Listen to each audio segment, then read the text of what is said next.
everybody, welcome back. My name is Abby. I'm with Fitness is Medicine. Today we're going to do another great strength training workout you can do in your home with minimal equipment and a minimal amount of space. Remember to come into these workouts warmed up and ready to move. 5 to 10 minutes of a cardio workout to get your heart rate up, your muscles and joints warmed up, and your mindset ready for movement. Okay, today we're going to need kind of a medium to light set of dumbbells, one heavier dumbbell or a kettlebell if you have one, and a ball, and that is all. Oh, and one smaller ball or a pillow or just something small that you can use. Okay, we're going to start with a bridge on a ball. If you don't have a ball or if you're not comfortable walking out into a bridge, you can do this on the floor in a bridge as well. So if you are and you have a ball, we'll walk out. You want your head and shoulders resting comfortably on top of the ball and then your hips lifted so you have a flat surface from your knees to your shoulders. We are going to do a chest fly today. So start with the weights over your head, bring them out to the side, and then back up. Now, if you're having any shoulder pain or the weight feels like a little much, you can bend your elbows, and that will help. Or obviously, you can pick a smaller weight. 5, keep breathing, keep those hips high. 7, 8, 2 more. 9. You can always stop beforehand too if you're having shoulder pain and that modification does not work. All right, I'm gonna rack my weights and get them out of the way. Okay, now if you have a kettlebell, you can use it here or just a heavier dumbbell or something, you can use a bucket or a water jug, something. I'm just gonna have you hold it by one of the bells on the ends.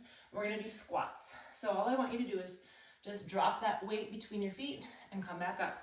Now you want to sit far back into your heels, really letting your hips go backwards like you're going to sit down into a chair. And then as you go to stand up, I want you to think about squeezing your glutes to help stand you up. 5. Keep those knees right over your ankles. You don't have to go all the way down to the floor if you can't. You can do a modified or a partial squat. 8. If you can't get this like sitting back, or if you're having knee pain or something, you can forget about the kettlebell and sit back by holding on to something, and that can help you alleviate any knee pain. Let's do 2 more. And 10. Okay. I'm going to rack this weight. Whenever I can, I try to rack them and get them out of the way so they don't become trip hazards, especially if you're doing a small space. Okay, now we're going to do some punching. So I want your feet pretty far apart. Your knees and your hips are bent, engaged. All of these muscles are engaged. Your tummy's engaged. We're going to do punch. We're going to do punch, jab. Okay, so we're going to punch out to the side and then forward. So get your hands up near your face, kind of a fluid movement here. First, just kind of get the movement, punch, jab, and then I want it to be an explosion. 1, 2, 3. So I'm just kind of fluid here with my body weight. 6, 7, 8, 9, 10. Good. Okay, now we'll do the other side. 1, it can kind of feel awkward on your non-dominant side. Just do your best. 5, 6, 7, 8, 9, 10. Good. These are also really good to do after you get any vaccinations. Kind of loosen those arms up. Okay, next we're going to do a balance exercise, and you can do it next to a wall or a kitchen counter or something you can hang on to. I want you to do, we're going to stand on one leg, and I want you to kick forward and then kick back. And it's not really a kick, it's more of an extension, forward and back. So kind of shifting that weight as your leg goes forward and back.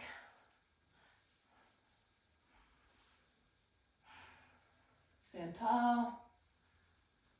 Like I said, if you need to stand next to something. So when we do balance on one leg, it's also a really good hip stabilizer. for the opposite side, the one you're standing on. So you're moving one side, switch sides. And if you need to, if you can't just go forward and back without touching down, one thing you could do is touch forward and then touch back. And that may be a good modification if keeping your foot off the ground the whole time is just not an option. Tummy tight, that always helps with balance.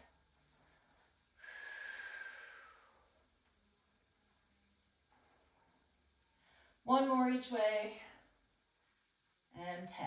Okay, good. Next we're going to lower down to the floor. And I have a little ball that I'm going to use for the second exercise, so I'll have it handy. First, we're just going to do a regular bridge. We do lots of different bridges and combination bridges, and sometimes I like to take it back to the basic and go over exactly how to position and think about using a good bridge. Also, it's good to just do this exercise. It works so many great stabilizing muscles and engages a lot of muscles that we might not use as we should, so including your glutes. So I want you to think about flattening your back to the floor first. Squeeze your glutes and lift your hips. We're going to hold this for about 5 seconds. Really think about squeezing those glutes. When we do combination exercises, it can kind of get lost. And I want to focus on this so that it's a good remembering, so that you have that recall. Sometimes taking things down to the simple exercise is really good to focus and stabilize.